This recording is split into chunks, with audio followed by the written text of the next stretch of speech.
Mr. Yang, back in the days, you were a footballer or what? What was your favorite sport? Well, I was a sportsman. Um, what I always say that if you grew up in Banjul those years, you become an all-rounder because during that time, Banjul had space. We had the clubhouse, we had the Wembley at that time, which was part of State House now.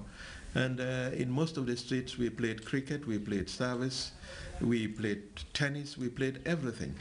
And I think this is something that is lacking at the moment. People started from the grassroots, and they started when they were young and started playing tennis with bats and all that. They started playing football, they started playing cricket. So that's why most of the people who were older than us were all-rounders. They were footballers, they were cricketers, they played tennis. And this is something that is lacking at the moment. That's why we have serious problems in all sports, because people do not start from the grassroots. If you look at football at the moment, you look at the standard of football during the 70s and now, I can say that the standards of the 70s were better than the standards we have at the moment. So I think we need to look at that. Because of the mere fact that, well, we need to create the infrastructure in the first place so that at least people have somewhere to train and all that, so that youngsters have the habit of training and then building up a career in sports. Coming back to your question, I have been a footballer. I played football during school days. I was a goalkeeper. And we have this history of goalkeepers in our family. My father told me once that he was a goalkeeper. He played for the police at one time. I had a brother late, we call him Danke. He also played for Real de Banjul, who was also a goalkeeper.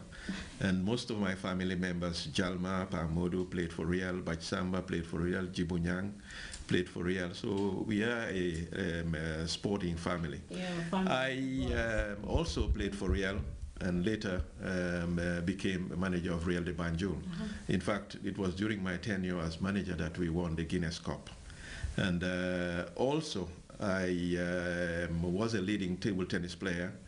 And to be honest, when we came back from Ghana, myself, Djibu Diouf, late Mustafa Conte, Jonkuna Dafe, we revolutionized table tennis, because we were training with Ghana's top table tennis players, Okan Kwe, the Ethel Jacks, and all that. As a result of it, when we came back, I mean, we came and we were champions. I was a champion of the Gambia in table tennis, and I was also second in the university games when I was studying in Norway.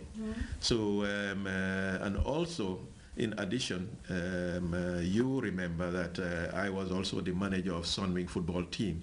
And that time we had the best team and we won several trophies when I was managing the female side, and you had the Amejangs, the J5s, Ramatulai Jallo, and so many other good players. And as I said, I come from a sporting family and I've really contributed towards sports in the Gambia. Okay. So now tell us which one you like most and what are you doing presently? Well, as I said, tourism is my field, and whatever I have in this world today, it's because of tourism. That's why I said always that whatever is good in tourism, I'll be the first person to say. And whatever is bad in tourism, I'll be the first person to say it. Because this is my future, this is everything to me. And as I said, I mean,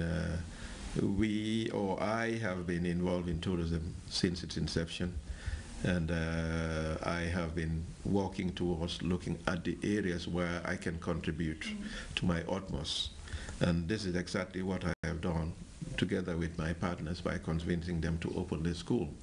Because I have a lot of things to share in tourism, as a result of which we built up this institution to ensure that the youngsters would learn from us. Because looking at tourism, most of the time I say there is no institutional memory. And with me being involved, I am involved in a lot of committees of the Ministry of Tourism and Culture, and I will continue to be part of these committees to serve. Because, I mean, people come and go, but we are here to stay. And with our contribution, we are building up this institution, which over the past 4 years, we've produced a lot of guys who are working in top management positions in the hotel. And just to say that recently we've had contacts with Emirates, and you have almost about 9 Gambians flying with Emirates. Wow. Through our contacts. Most of them are, some of them are students, some of them have been working in industry, and they've been selected through our contacts. And this is something that we are building up to build up the capacity of the tourism industry, not only for the Gambia, but for the outside world, because wherever they go, they are Gambians. And we think we owe it to our nations as development tourism. When we look at the sub-region, we are top in the sub-region in terms of tourism development. We do a lot of things with our partners in Nigeria. At the moment, we are working with Nigerians. We are hoping that if it materializes, we've signed an MOU, and we are hoping that we can get about 100 students from Nigeria to come and study in this institution. And that would be a big plus for the Gambia and Africa as a whole. Okay. One last question, though, Mr. Yang, is that what do you think of ecotourism? Well, ecotourism is something that we have been looking at. In fact, we have a course on ecotourism, and we are saying that is the best alternative, because you bring people to the Gambia, and the Gambia is not only Banjul and its environment. People have to go to the hinterland to experience nature, to experience how people live, and also to ensure that there is sustainability. Because when we talk of sustainability, we're talking of people surviving from tourism, and also preserving the real culture of the Gambia. So I think promoting ecotourism would help us in ensuring that people visit the hinterland to be able to see how people live in its reality.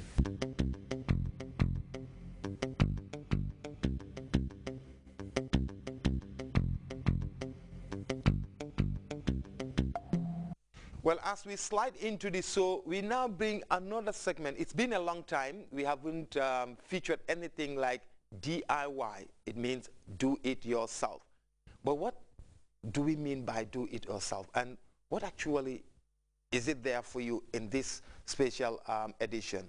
Let's take a look at this amazing, simple, but very, very impressive DIY.